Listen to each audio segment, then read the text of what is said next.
Ya, itu hanyalah kehidupan wajar, alami, di mana kita sebagai orang percaya kepada Tuhan melakukan itu, dan orang dunia pun melakukan hal yang sama. Bahkan maaf kata, orang dunia jauh lebih kaya dari anak-anak Tuhan sebenarnya, kalau kita melihat itu dari ukuran materi ikut Tuhan. Ya, jadi menembus batas. Pada umumnya rata-rata orang memiliki jelajah pandang ke depan hanya sampai pada batas kubur. Ya, hidupnya itu cuma sampai batas kubur. Ya, karena itu mereka bekerja selagi masih siang, mereka cari uang, mereka bangun kehidupan yang nyaman untuk keluarga, karena mereka berpikir setelah mati saya sudah tidak ada lagi kesempatan untuk membahagiakan keluarga saya. Nah, dalam konteks pemenuhan kebutuhan jasmani, bapak-bapak, itu tidaklah seorang Kristen yang menembus batas, karena itu cuma secara lahiriah.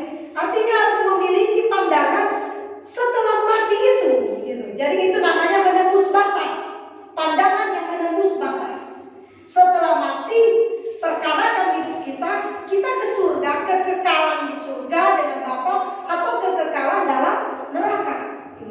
Ini harus kita perkarakan. Jika berbicara mengenai hari depan atau hari esok yang penuh harapan, biasanya hanya dalam area kehidupan sebelum kubur atau kehidupan di dunia ini. Ya, ada orang kan kalau menyanyi lagu kan, kadang mereka salah mengartikan, ada sebab dia hidup ada hari esok, sebab dia hidup tak gentar. Ini pandangan orang kalau menyanyi, orang-orang yang arenanya pemenuhan kebutuhan jasmani. Dia berpikir kalau Tuhan hidup berarti hari depan dia cerah, dia ada hari esok untuk bisa lebih kaya, ya lebih sukses, lebih diberkati. Tuhan Yesus mati, Tuhan Yesus menderita, seakan-akan itu cuma dalam pemenuhan kebutuhan jasmani. Padahal ketika Tuhan mati ada hari esok, itu berbicara adalah menembus batas kehidupan setelah kematian. Itu hari esok bagi orang percaya. Amin. Ya, bukan menyanyi. Makanya orang kalau nyanyi lagi itu semangat sekali, ya. Sudah hidup ada hari esok. Amin. Jadi mereka berpikir hari esok itu cemerlang, indah, diberkati, makin kaya, makin kaya. Itu bukan itu karya Tuhan. Kalau cuma sekedar pemenuhan kebutuhan jasmani, maka keselamatan yang Tuhan buat sampai berdarah-darah, sampai menderita, sampai mati di kayu salib, tidak ada artinya, betul gak?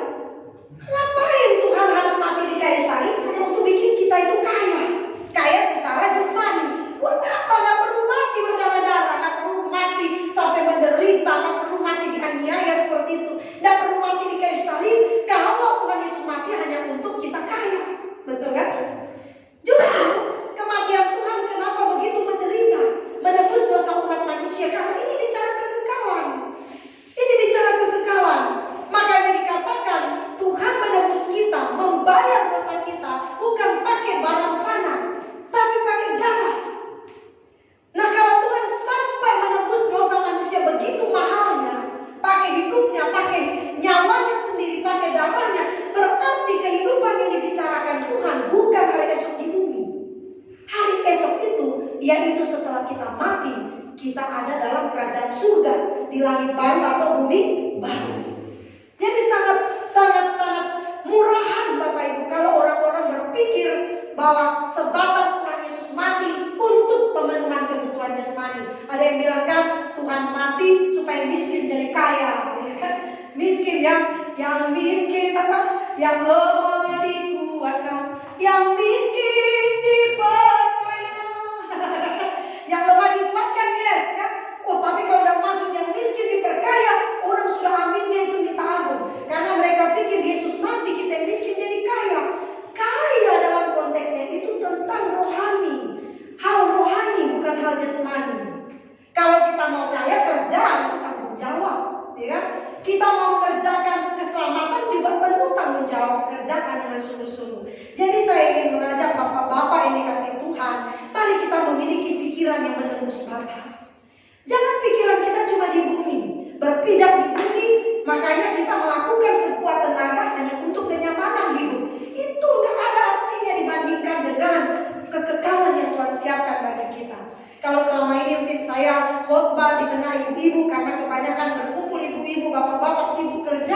ya. Saya share dengan banyak wanita, ya ternyata bapak-bapak, pemenuhan kebutuhan jasmani itu bukan standar kepuasan seorang wanita. Mungkin selama ini kalau bapak-bapak berpikir, istri saya mah yang penting duit, dia aman. Istri saya mah yang penting uang aja ditutup mulut. Nah, karena memang status-status sekarang ini kan gila-gilaan. Ada-ada aja, suami pulang bawa duit dikacing-kak gitu kan. Ya padahal sebenarnya tidak.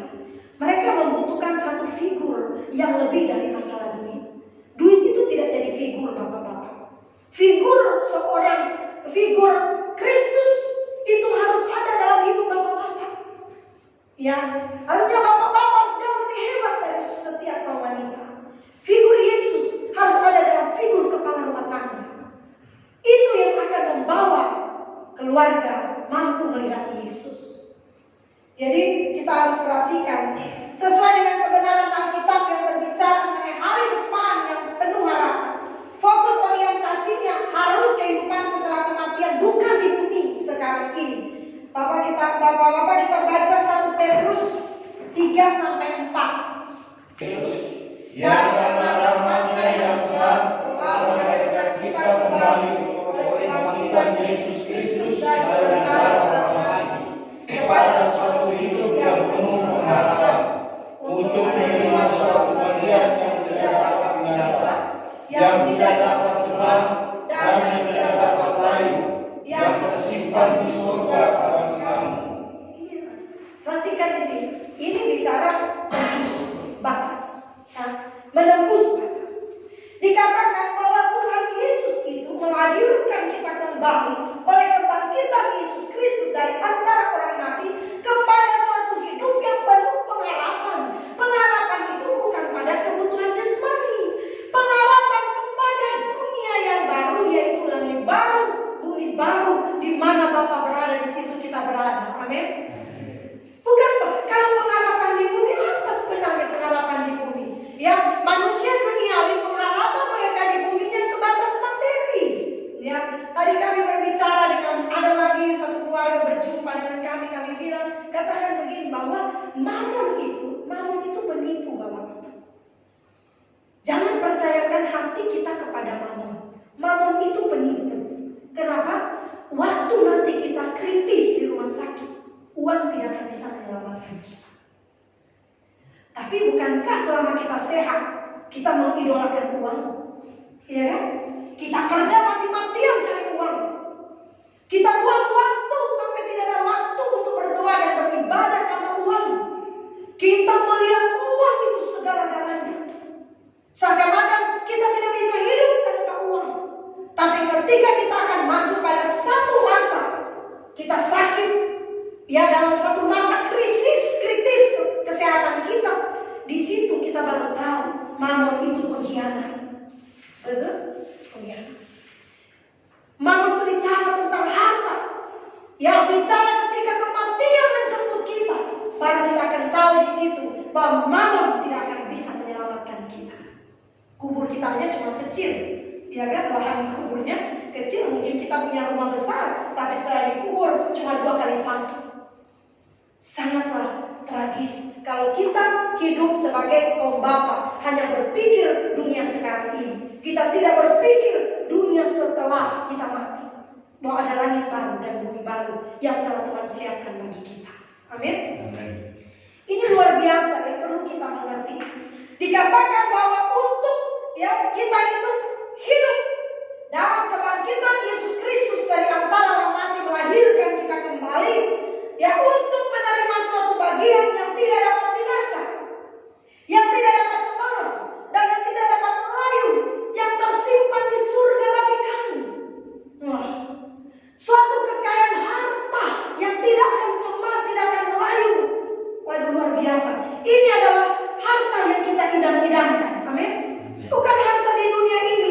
Saya percaya ketika kita semakin mengerti firman Tuhan, bapak-bapak GSKI kembali tidak akan ada lagi percintaan dengan dunia. Percintaan dengan dunia yang memikat hati kita, sehingga akhirnya kita jauh dari kebenaran firman Tuhan. Sekarang pada sekali kita nggak boleh terjebak. Sama-sama Kristen, sama-sama gereja, kita kan sama-sama cari Tuhan. Tapi saya mau kasih tahu bapak harus belajar Injil yang murni. Kita harus belajar Kristus yang benar. Kalau Kristus, Yesus yang sesat, ya, itu dikatakan Paulus ada Yesus yang lain. Yesus yang lain itu adalah kita diberkati, ya, bicara hanya tentang kemewahan, kesenangan dunia. Tapi Kristus, Yesus kita yang benar adalah mengajak kita untuk kembali pulang ke surga. Iya, maka kita digarap, dibentuk supaya kita bisa menjadi sempurna seperti Bapa. Hidup kita serupa dengan Yesus. Bapak-bapak, ini krisis melanda. Ya, coba lihat di mana-mana gereja. Paling banyak wanita yang duduk dalam gereja. Paling banyak ibu-ibu yang duduk dalam gereja. Kemana bapak-bapak? Oke, kita bisa mengerti cari uang. Karena dunia sekarang, kalau nggak cari kerja hari Minggu pun bisa kena warning, gitu ya. Akhirnya Minggu pun harus masuk. Tapi bagaimana kita harus bisa mengatur waktu sebaik-baiknya sehingga kita nggak terbuang waktu kita dengan Tuhan. Amin. Ya, kalau Minggu nggak sempat kita ibadah karena pekerjaan tuntutan, kita harus punya waktu pribadi dengan Tuhan. Berdoa di rumah. Ada ibadah yang lain, ada doa malam. Kita harus gunakan waktu ini sebaik-baiknya sebagai waktu kesempatan untuk kita belajar tentang pribadi Yesus. Karena semakin banyak kita tahu pribadi Yesus, akan semakin mudah kita hidup seperti apa yang Tuhan mau. Itu pun perjuangan, betul? Setelah kita tahu kebenaran, bukan dengan mudah kita bisa lakukan, kita akan mengalami namanya penderitaan. Nah, Tuhan mengarahkan umatnya hanya untuk memikirkan hal-hal yang menembus batas. Artinya keluar dari area hidup yang biasanya orang berpikir yaitu di dunia yang akan datang. Kalau selama ini bapak-bapak yang berpikir hanya sebatas pemenuhan kebutuhan jasmani, asal istri anak-anak bisa makan, bapak-bapak mari kita memiliki pandangan jauh lebih baik dari itu. Ya, jauh lebih baik dari itu. Kita harus punya pandangan bahwa kehidupan saya dan keluarga bukan hanya di dunia yang sekarang ini, tapi kehidupan yang sesungguhnya adalah setelah kita mati, kita kemana. Itu harus kita pikirkan, amin. Jangan nanti kita sudah mau mati baru kita mulai pikirkan kita ke surga atau ke neraka. Kan? Nanti sudah pas lagi sakit, oh Tuhan, kalau saya mati ke surga atau ke neraka, baru di situ kita perkarakan, itu sudah terlambat. Tapi sekarang ini, ketika saudara memperkarakan saya mau ke surga atau ke neraka, maka saya percaya gaya hidup bapak-bapak yang seperti ini berbeda dengan bapak-bapak yang lain. Mari dalam keluarga kita bangun kerajaan Allah, bukan kerajaan manusia. Kerajaan Allah itu bicara kebenaran. Jadi di dalam keluarga bapak-bapak harus bicara kebenaran di dalamnya, bicara kebenaran. Ya, Tuhan mengajar orang percaya untuk memiliki jelajah berpikir atau pandangan ke depan menembus batas di balik kubur. Saya pernah satu tempat saya khotbah. Ya, saya khotbah di satu tempat. Mereka mempersiapkan makan minum itu sangat sempurna. Tapi pas mau ibadah tidak ada persiapan. Saya di situ terpukul sekali. Saya terpukul sekali karena saya melihat keadaan manusia sekarang itu begitu. Ya, apapun yang mereka lakukan, jasmani yang mereka pikirkan, bukan rohani. Saya memang doyan makan, tapi kalau saya lihat lebih cenderung yang dipersiapkan makanan jasmani, saya justru malas makan. Ya, aduh, kenapa ya? Oke, boleh kita melayani tamu. Jadi mereka makanannya mewah begitu. Tapi mau ibadah kayaknya asal-asalan. Kayak cuma ya nyanyi satu lagu, sudah dengar khotbah, udah kita berdoa makan. Sepertinya hanya ya seperti tradisi begitu, hanya seperti tradisi. Dan di situ saya menyampaikan kebenaran. Ya, saya kasih tahu sama orang-orang, saya bilang, saya datang ke sini saya tidak cari duit. Saya juga tahu kok isi amplopnya berapa. Kalau kita diundang-undang begitu, kita tahu gitu. Ya, orang kasih segini, ya, nggak besar-besar. Tapi saya bilang, saya khotbah, saya tidak cari duit. Nggak kasih duit juga nggak apa-apa. Tapi saya rindu ketika diundang khotbah, tolong hargai, dengar kebenaran. Karena kebenaran itu yang akan mengubahkan saudara. Bukan makanan jasmani. Makanan jasmani kita makan bertahan satu hari, betul? Setelah itu kita lapar. Nggak makan bisa marah, kena migrain. Tapi makanan rohani itu adalah bekal kita untuk pulang ke rumah Bapa. Saya kecil waktu itu. Ya, satu persatu dari jalan mulai masuk. Tadi terpecah-pecah semua orang. Saya datang khotbah di sini. Saya tegaskan pada mereka, saya datang khotbah, saya tidak datang cari duit. Saya menggebu-gebu datang dari luar pulau. Saya selesai khotbah di pulau, sampai belum pulang, ganti baju itu di Punggur, itu ya Pak? Di Punggur. Di Batu Ampar tuh ganti baju di toilet. Saya pikir udah terlambat, saya mesti memberitakan kebenaran. Dengan antusias ambisi saya untuk kebenaran Injil Kristus yang murni mereka dengar. Tapi ketika pergi, kita melihat persiapan yang tidak maksimal untuk mereka menyambut kebenaran. Tapi saya bersyukur kepada Tuhan. Tuhan rupanya itu betul-betul membuka hati untuk kebenaran. Ya, mereka yang persiapkan. Dan puji Tuhan, mereka datang gereja tadi pagi satu keluarga. Amin. Ya, mereka datang gereja, artinya mereka respon kebenaran itu. Sampai tadi mereka bilang, Ibu, boleh gak kami daftar jadi jemaat di sini? Saya bilang silakan. Waktu itu saya sudah berpikir begini. Saya lihat memang ada yang di ujung sana. Saya tahu pasti mereka lagi komplain dengan saya. Ya, karena mungkin selama ini mereka tidak pernah ditegur dengan keras. Saya cuma bilang begini sama Tuhan. Kalaupun saya harus dianiaya karena memberitakan kebenaran, aku telah siap. Yang penting mereka dengar kebenaran, datang pada Tuhan. Jangan cuma bicara perlu aja. Ya kan? Orang kan yang berbondong-bondong cari Tuhan. Mereka bilang, Tuhan, kasihan mereka sudah lapar, kan mereka makan sampai kenyang. Apa kata Tuhan? Bukan karena yang cari aku cuma karena masalah roti, masalah perut. Rata-rata orang cari Tuhan cuma bicara kebutuhan jasmani. Mereka bikin Tuhan seperti jin, betul nggak?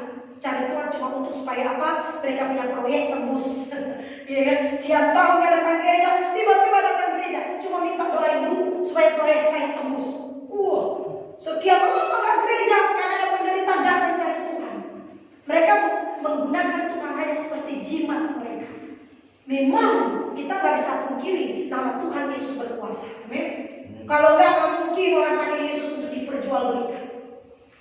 Lihat orang yang pakai bikin kesembuhan di mana-mana. Mereka perjuangkan nama Yesus. Kuasa Tuhan terjadi di mana-mana hanya untuk kepentingan nama baik, pamor, ya untuk kebutuhan-kebutuhan yang lain. Nah ini jangan sampai kita juga terjebak ke situ, amin. Jadi ini adalah hal yang penting bagi kita, ya. Hal yang penting bagi kita untuk kita mengerti bahwa sebagai bapak-bapak pria kita harus punya pikiran yang tidak hanya sekedar hidup di bumi, tapi pikiran kita harus menembus batas. Setelah mati, kemana kita pergi? Amin. Kayaknya lagu Pak Eras itu kan dia ciptakan, perkarakan dirimu, kemana engkau pulang? Mungkinkah di padang gelap tak bertepi? Di sana tiada mentari dan juga tiada lagi bintang. Dalam gelap kengerian. Mungkin kata-katanya agak salah, tapi seperti itu. Atau mungkin kita pergi ke yang aku tahu pasti kemana aku pulang. Nah, orang-orang percaya yang mengerjakan keselamatan yang Tuhan berikan, yang berjuang untuk hidup sempurna, hidup serupa Yesus, dia akan nyanyi itu. Yang aku tahu pasti kemana aku pulang. Wah, di padang belantara, di hamparan padang hijau tak bertepi. Wah, Tuhanlah matahariku, negeri indah Bapakku, di sana kami pulang bersama.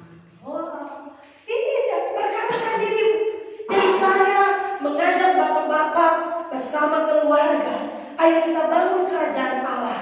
Bicara kebenaran untuk kita bisa pulang bersama-sama ke rumah Bapa. Amin. Pulang kita bersama-sama. Itu kerinduan kita. Ayo bilang anak-anak kita, ayo benar, berkemas-kemas, bilang sama istri kita. Jangan hanya mikir perkara-perkara duniawi. Kita mau pulang ke rumah Bapa. Kita di bumi ini cuma persiapan. Amin. Persiapan, hanya latihan. Di bumi ini hanya sekolah kehidupan untuk kita menjadi serupa dengan Yesus. Ya, kita mau pulang bersama-sama. Jadi Tuhan mengadakan umatnya untuk memikirkan perkara-perkara yang menembus batas. Artinya keluar dari area hidup yang biasanya orang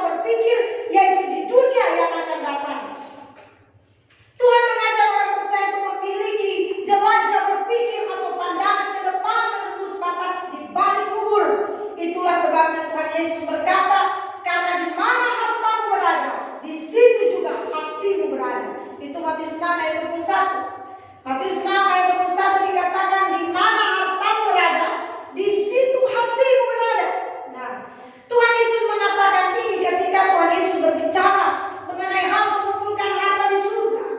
Kalau kita punya harta di bumi, pasti pikiran kita di bumi.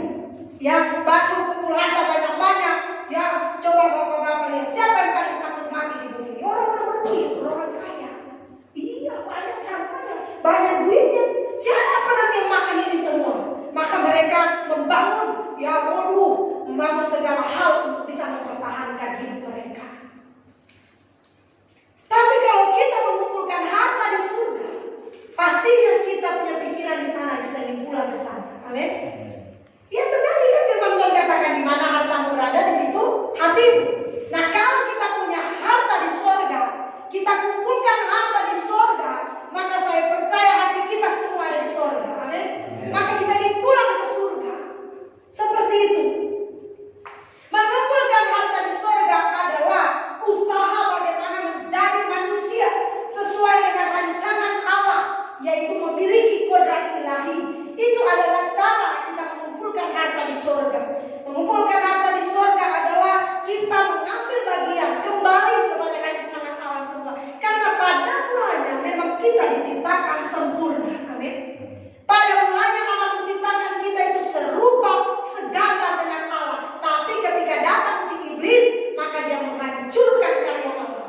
Maka kedatangan Tuhan Yesus menebus dosa umat manusia dan membawa manusia untuk kembali ke rancangan Allah semula. Tetapi ini kan butuh perjuangan yang sangat berat. Kita harus rela menderita, pikul salib, sangkal diri, ikut Tuhan. Amin. Jadi mengumpulkan harta di surga adalah memiliki kehidupan yang mengambil bagian dalam kekudusan Allah. Ya, Ibrani 12 ayat 9 sampai 10 katakan begini. Selanjutnya dari ayat kita yang sebenarnya kita beroleh ganjaran. Ya, Ibrani 12 ayat 9 sampai 10. Kita boleh baca bersama. Ganjaran dan mereka kita hormati. Kalau demikian, bukankah kita harus lebih taat kepada Bapa segala roh, supaya kita boleh hidup? Sebab mereka memiliki kita dalam waktu yang pendek, sesuai dengan apa yang mereka anggap baik. Tetapi Dia mengajar kita untuk kebaikan kita, supaya kita boleh bagian dalam kekudusannya. Jadi mengumpulkan harta di surga memiliki kehidupan yang mengambil bagian dalam kekudusan Allah. Amin. Ya, jadi mengambil bagian dalam kekudusan Allah. Bapak-bapak yang dikasih Tuhan, kita harus serahkan ini dalam keluarga kita, gaya hidup Kristus. Mari kita punya komitmen baru. Bahwa saya sebagai kepala rumah tangga, saya sebagai seorang bapak, saya akan memiliki gaya hidup Kristus dalam keluarga saya. Jadi kalau dalam keluarga bapak-bapak kita dengan istri, kalau cuma masalah baju kita mau berantem, janganlah, kita mengalah saja. Amin. Ya, kalau cuma masalah sepatu, ya istri mau pakai sepatu ini, suami mau istri pakai sepatu ini, gitu kan? Ya, kalau cuma gara-gara itu saya berpikir kita mengalah saja, itu nggak mendatangkan keselamatan. Tapi kalau bicara kebenaran, bapak-bapak boleh bersih tegang untuk mempertahankan itu supaya istri diselamatkan, anak-anak diselamatkan. Amin. Ya, jangan cuma gara-gara make up, gitu kan? Ya, mesti istri pakai alis terlalu tebal, suami maunya tipis. Gara-gara itu suami istri berantem. Waduh, sudahlah. Itu perkara-perkara yang saya pikir tidak mendatangkan kebaikan untuk kita jadi berantem suami istri, ya. Ya, jadi bapak-bapak harus bijaksana. Maksudnya dalam rumah tangga itu, ya kita harus bijaksana gitu. Tapi kalau sudah bicara kebenaran, wajar kita harus marahin istri kita, harus marahin. Ya, harus bicara kebenaran, kita harus konsekuen, komitmen melakukan kebenaran. Kalau kita mau supaya istri dan anak-anak kita itu diselamatkan. Ya, Bapak Gembala begitu ya. Kalau cuma baju, dia kebanyakan kalau saya tanya, Pak boleh pakai ini terserah. Kalau Pak mami rasa baik, pakai saja. Orangnya kan terlalu ngotot gitu. Pak boleh nggak ya memang begini? Ya kalau sudah cantik ya sudahlah. Paling kalau dia lihat agak aneh sedikit, kayaknya kurang bagus itu. Nah begitu aja. Tapi orangnya kebanyakan tuh terserah kalau bicara makan, bicara minum, bicara baju. Orangnya kebanyakan Bapak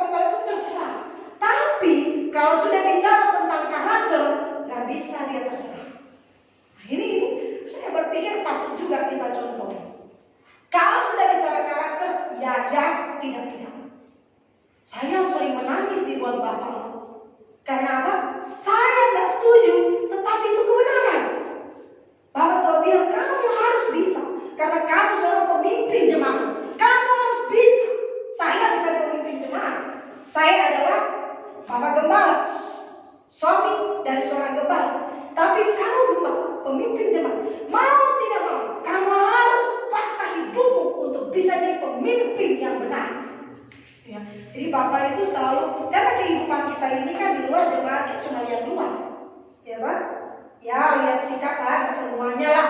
Tapi suami tahu semuanya. Di di rumah semua dia tahu. Cara kita marah bagaimana, cara kita ngambek bagaimana, cara kita pakai uang bagaimana. Tidak ada yang tersembunyi di mata suami. Dan dia yang menjadi alat Tuhan untuk mengkoreksi hidup saya. Kadang berantem. Oh saya nggak bisa terima, ini nggak bisa begini. Tapi itu tidak boleh. Itu kamu membohongi. Kamu harus, kalau kamu perintahkan jemaat seperti ini, kamu harus hidup seperti itu. Wah, ini berat sekali. Dia bilang, jangan jadi hamba Tuhan yang munafik. Kita tutup jemaat harus begini, tapi kita sendiri tidak lakukan. Bisa adu. Tapi ketika saya mengerti, saya tahu kebenaran. Hanyalah penumbukan diri itu memang kadang-kala istri-istri ini suka berontak, betul ya? Suka banget, betul ya? Padahal sebenarnya kalau saya melihat apa yang bapak-bapak buat pasti kebanyakan pasti baik untuk keselamatan istri dan anak-anak. Tapi memang kita perlu akui, karena istri ini punya kelebihan yang tak terukur. Ya jangan bilang kekurangan, kelebihan yang tak terukur sampai akhirnya jadi kekurangan jadinya ya. Ini saya sama Bapak begitu. Jadi kenapa? Karena kita itu harus memiliki kekudusan hidup supaya kita itu bisa mengumpulkan harta kita di surga. Ya, memiliki karakter serupa dengan Kristus itu harta kita. Amin. Itu harta. Dan itu luar biasa. Jadi saya mau kasih tahu Bapak, saya sebenarnya banyak sekali dibangun iman saya lewat suami. Saya rindu juga bapak-bapak itu mengalami dalam keluarga. Istri kan cuma bilang, saya selalu dipenuhi kebutuhan jasmani oleh suami saya. Tapi istri saudara yang berkata, saya punya suami yang patut untuk diteladani. Saya punya suami yang luar biasa. Walaupun mungkin bapak-bapak tidak bisa ngomong seperti Pak Gembala, karena istri-istri mungkin lebih jahat begitu ya, lebih garang begitu. Tapi keteladanan hidup kita bisa memenangkan mereka. Amin. Bisa. Orang kalau kita dengar kok istri-istri kalau ngomong, aduh aku rindulah suamiku melayani, aku rindulah suamiku begini, aku rindulah. Berarti kan mereka ya punya kerinduan yang lebih, bukan hanya sekedar pemenuhan kebutuhan jasmani. Mereka ingin suami mereka jadi contoh dalam kekudusan, menjadi hidup seperti Kristus. Nah, cara berpikir manusia yang tidak menembus batas, area berpikir mereka hanya sekitar kehidupan hari ini. Ia tidak akan sungguh-sungguh maksimal dalam berurusan dengan Tuhan. Mereka berurusan dengan Tuhan hanya untuk memperoleh kesembuhan dari fisik mereka, sakit mereka. Hanya supaya memperoleh sukses di dalam karir dan berbagai jabatan lain. Karena hal ini maka jelajah berpikir banyak orang hanya sebatas ukuran, tidak menembus batas. Orang percaya harus belajar untuk memiliki cara pandang yang menembus batas. Bukan hanya melihat kehidupan setelah tubuh itu dikubur, baru kita berpikir selesai. Tidak. Dalam hal ini Paulus menegaskan agar orang percaya memikirkan perkara-perkara di atas, bukan perkara-perkara yang ada di bumi. Bapak-bapak, semua yang kita cari di bumi ini akan menjadi sia-sia semua. Ya, karena apa yang kita cari, yang kita kumpulkan di bumi itu hanyalah bersifat sementara, tidak bersifat kekal. Tapi hidup manusia kita ini hidup bersifat kekal. Maka kita harus mendandani hidup kita cantik secara batiniah. Amin. Ya, karena kita ini kekal. Binatang tumbuhan tidak kekal. Mereka mati jadi tanah selesai. Tapi manusia mati akan ketemu dengan Tuhan Sang Pencipta. Ya, kita akan bertemu dengan Tuhan. Kita akan mengalami kehidupan kekal bersama Tuhan kah atau dalam neraka. Kita akan mempertanggungjawabkan semua perbuatan kita. Cepat atau lambat kita semua akan mati. Entahkah besok ataukah tahun ini ada di antara kita yang pulang. Semua kita cepat atau lambat kita akan pulang. Maka mari kita memiliki pikiran apa yang Tuhan mau dalam hidup kita. Setelah mati kita kemana? Amin. Ya, saya berharap kita semua boleh pulang ke rumah Bapa. Jadi kita harus memikirkan itu dengan sungguh-sungguh, dengan serius. Dalam hal ini Paulus menegaskan agar orang percaya pikirkan perkara di atas. Kolose 3 ayat 1 sampai 4. Kalau kamu dibangkitkan bersama dengan Kristus, carilah perkara yang di atas, di mana Kristus ada, duduk di sebelah kanan Allah. Pikirkanlah perkara yang di atas, bukan yang di bumi. Sebab kamu telah mati dan hidupmu tersembunyi bersama dengan Kristus di dalam Allah. Apabila Kristus yang adalah hidup kita menyatakan diri keluar, kamu pun akan menyatakan diri bersama dengan Dia dalam kemuliaan. Ya, jadi akan kita itu dibangkitkan bersama dengan Kristus. Karena itu carilah perkara yang di atas, di mana Kristus ada, duduk di sebelah kanan Allah. Kita harus pikirkan perkara yang di atas, bukan yang di bumi. Karena itu mari kita berjuang, Bapak-bapak. Tidak mudah, ya. Kalau Bapak-bapak berpikir begini, masih banyak waktulah. Oke, bicara proses. Perubahan hidup bicara proses. Ya, bicara kita menjadi serupa dengan Yesus, prosesnya tidak pendek tapi panjang. Tapi kalau kita tidak berjuang memulai sekarang, semakin lama saudara menunda perubahan itu, semakin sulit kita diubahkan. Karena bicara umur, semakin bahwa saya puji Tuhan, saya bisa cepat mengerti kebenaran firman Tuhan. Kami itu dari kecil sudah dicekokin sama keluarga itu harta. Kalau besar harus kaya, itu udah dicekokin, ya. Itu sudah dari sononya. Dan cari suami itu harus kaya. Itu sudah dan tidak boleh susah. Pokoknya orang tua itu cekokin kami dari kecil. Kita harus membangun manusia yang betul-betul nyaman. Itu tidak mudah. Nah akhirnya setelah berjalan, semua kita ukur dengan uang. Kita melakukan apa aja kita ukur dengan uang. Tapi terpujilah Tuhan, saya masih umur 19 tahun sudah Tuhan panggil melayani Tuhan. Tetapi walaupun bagaimanapun itu merembet ke pelayanan. Kadang-kadang kita juga cari uang. Wah, apalagi saya masih muda itu Tuhan pakai dengan karunia-karunia. Ini kita salah pergunakan, doain orang sakit sembuh, ya. Wah, kita kayaknya menjual gitu ya, menjual nama Yesus karena untuk kepentingan pribadi, untuk nama kita supaya dikenal.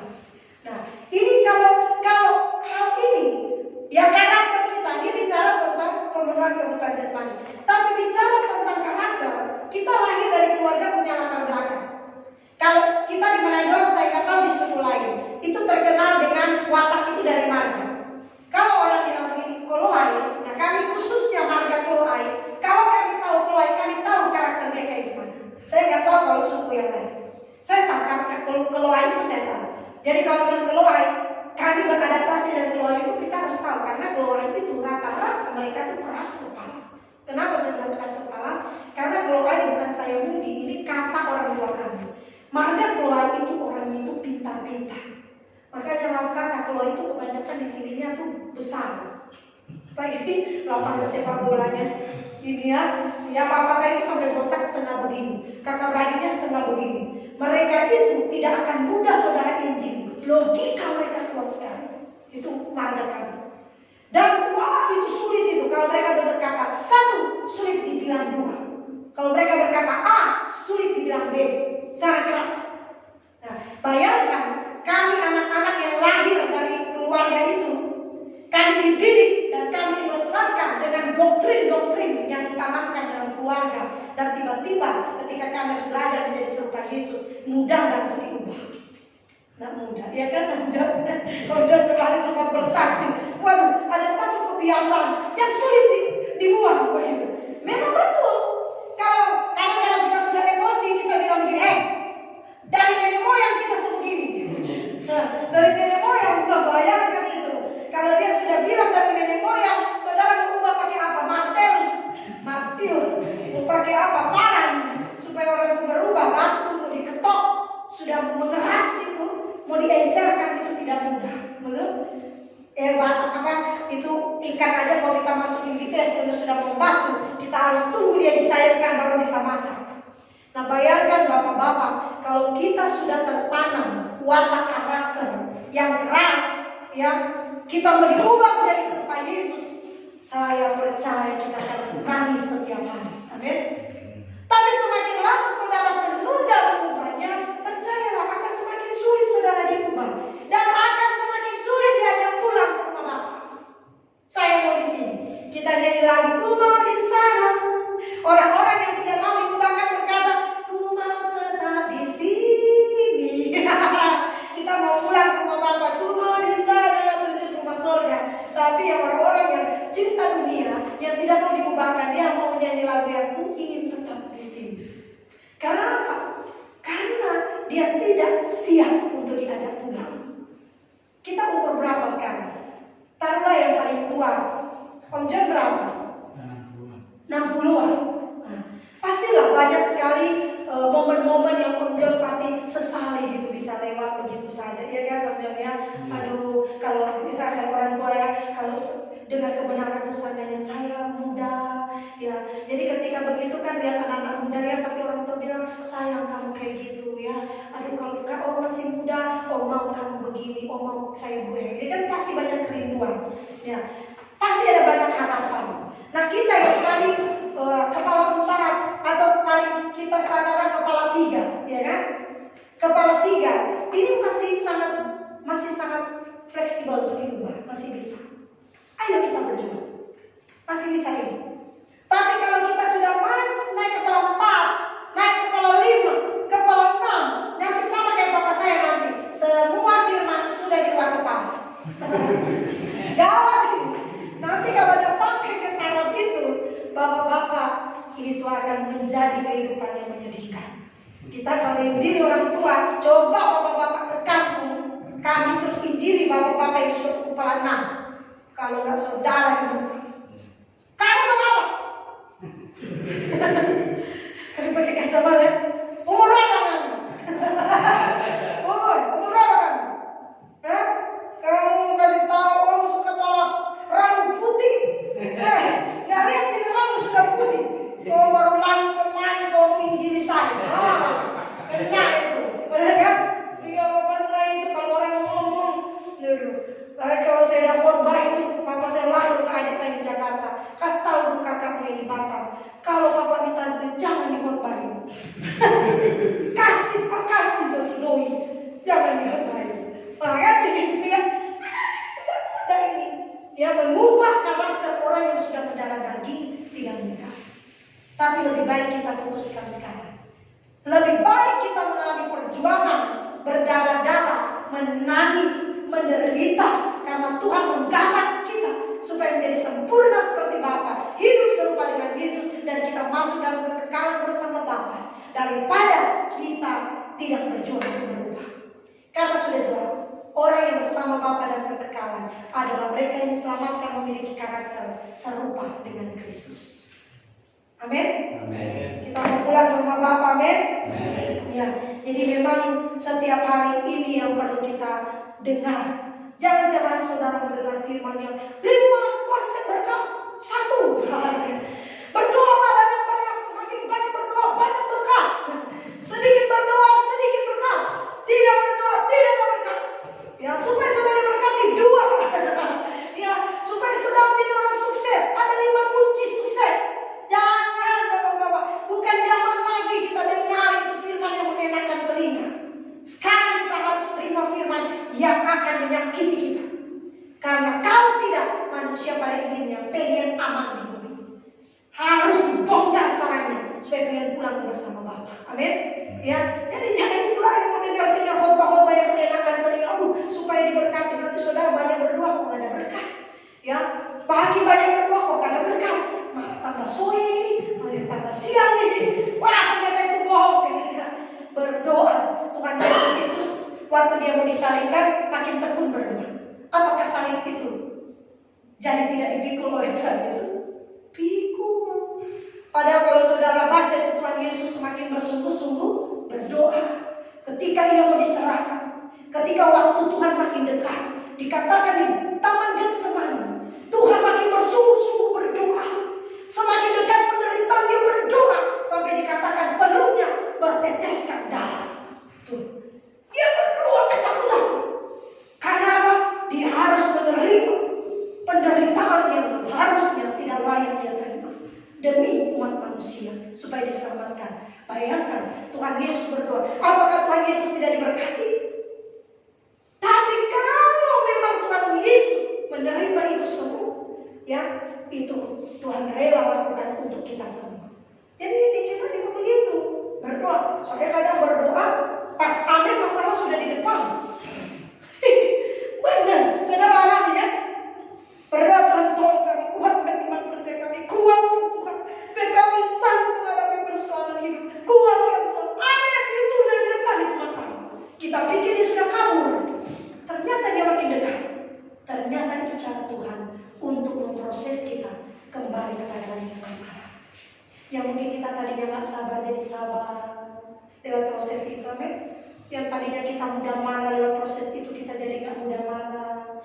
Yang tadinya kita sensitif lewat proses itu kita jadi tidak sensitif. Ya, yang tadinya mungkin kita cepat down kalau nggak ada duit, tapi sekarang ketika nggak ada duit kita sudah kuat menghadapi hidup ini, amin. Tadinya kita nggak tahan, kalau lapar rasa-rasanya mau mati, apalagi saya dulu, pap lapar, tahan yo, aduh lapar kayak lapar anjing. Saya pernah rasakan lapar anjing. Oh, itu lapar sekali tuh kayak lapar anjing itu. Kita aja bukan anjing tapi kita tahu lapar anjing. Karena anjing kalau lapar kan ribut dia. Itu kata, tapi dengan latihan-latihan itu, kesusahan-kesusahan hadapi, ternyata kita jadi bisa tahan lapar. Kalau nggak ada duit bisa tahan. Ya kalau tadinya kan udah nggak bisa tahan. Ya ada masanya di mana Tuhan menggarap kita supaya kita bisa sempurna seperti Bapa. Amin. Jadi mulai sekarang saya rindu bapak-bapak, ayo kita jangan jangan tekankan pada keluarga kita masalah uang. Tekankan mereka masalah kekekalan. Ajar mereka, didik mereka, persiapkan mereka untuk mereka bisa pulang ke rumah Bapak. Masalah duit kalau bapak-bapak rajin, saya percaya pasti diberkati. Ya Tuhan pasti berkati. Orang-orang yang serius melakukan kehendak Bapa, mereka tidak akan pernah dibiarkan. Tuhan, Engkau pembelaku di sepanjang jalan hidupku, dalam kesesakan, dalam pencobaan, Kau buktikan setiamu. Orang yang melakukan kehendak Bapa, Tuhan pembelanya. Ya. Saudara disakiti orang, tak usah takut. Tapi bukan berarti kita minta Tuhan hukum mereka, tidak. Tapi kita orang-orang yang melakukan kehendak Bapa menderita, tertekan, susah. Mereka adalah orang-orang yang dibela Tuhan. Tuhan pembela kita. Dalam kesesakan, dalam luka kita, dalam penderitaan kita, kita tidak perlu takut selama kita melakukan kehendak Bapa. Tuhan pembela kita. Amin. Tuhan tidak mungkin membiarkan kita yang berjuang melakukan kehendak Bapa. Tapi kalaupun seakan-akan Tuhan jauh, Tuhan melatih iman kita supaya kita bertumbuh dewasa dalam Tuhan. Amin. Ya puji Tuhan, Bapak-bapak, SKI yang saya kasih di dalam kasih Kristus, mari kita bersama-sama bangkit dalam Tuhan.